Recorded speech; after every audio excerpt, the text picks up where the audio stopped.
Hi friends, ఈరోజు simple వేలో evening bread snack recipe. దీనికోసం ముందుగా ఒక 2 బాయిల్డ్ ఎగ్స్ని తీసుకుందాం. స్టఫ్ కోసం కర్రీ ప్రిపేర్ చేసుకుందాం. ఒక కడాయిలో ఆయిల్ వేసుకొని కొంచెం వేడెక్కిన తర్వాత పచ్చిమిర్చి, ఆనియన్, కరివేపాకు వేసి మిక్స్ చేసుకుందాం. 2 మినిట్స్ తర్వాత కొంచెం పసుపు, కొంచెం అల్లం వెల్లుల్లి పేస్ట్ వేసి బాగా కలుపుకొని 2 to 5 మినిట్స్ బాగా మగ్గనిద్దాం. ఆ తర్వాత కొంచెం టమాటో ముక్కలు వేసి కలుపుదాం. దాంట్లో కొంచెం సాల్ట్ వేసి మిక్స్ చేసి ఒక 2 to 5 మినిట్స్ మగ్గనిద్దాం. తర్వాత కొంచెం కారం పొడి, ఆ తర్వాత కొంచెం ధనియా పౌడర్, మరి కొద్దిసేపటికి గరం మసాలా వేసి బాగా మిక్స్ చేద్దాం. ఈ టైంలో కొంచెం మంట మీడియంలో పెట్టి బాగా మిక్స్ చేయండి, మాడనివ్వకుండా. అలా లాస్ట్కి బాగా కలుపుకొని కొంచెం ఫ్లేవర్ కోసం కొత్తిమీర వేసుకొని 5 మినిట్స్ మగ్గనిచ్చి పక్కకు పెట్టుకోండి.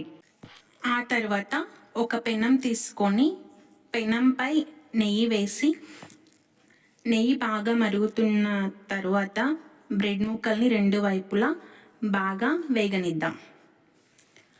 అలా మనకు కావాల్సిన బ్రెడ్ ముక్కలన్నీ బాగా వేగనిచ్చి పక్కకు తీసుకుందాం.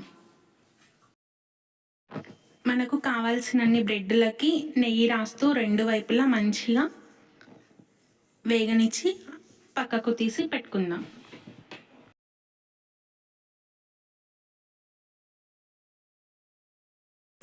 ఇలా ఫ్రై చేసిన బ్రెడ్పై ఎగ్ పెట్టి మనం ముందుగా ప్రిపేర్ చేసుకున్న స్టఫ్ని కూడా ఎగ్పై వేసి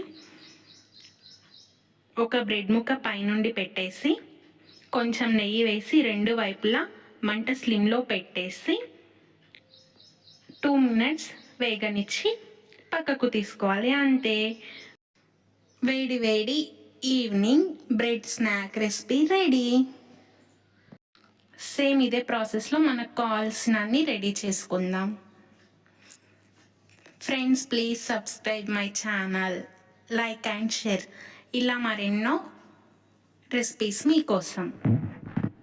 ఎంతో టేస్టీగా ఉండే ఈవినింగ్ బ్రెడ్ స్నాక్ రెసిపీ చాలా బాగుంటుంది. మీరు కూడా ట్రై చేయండి. Please friends, subscribe my channel, like and share.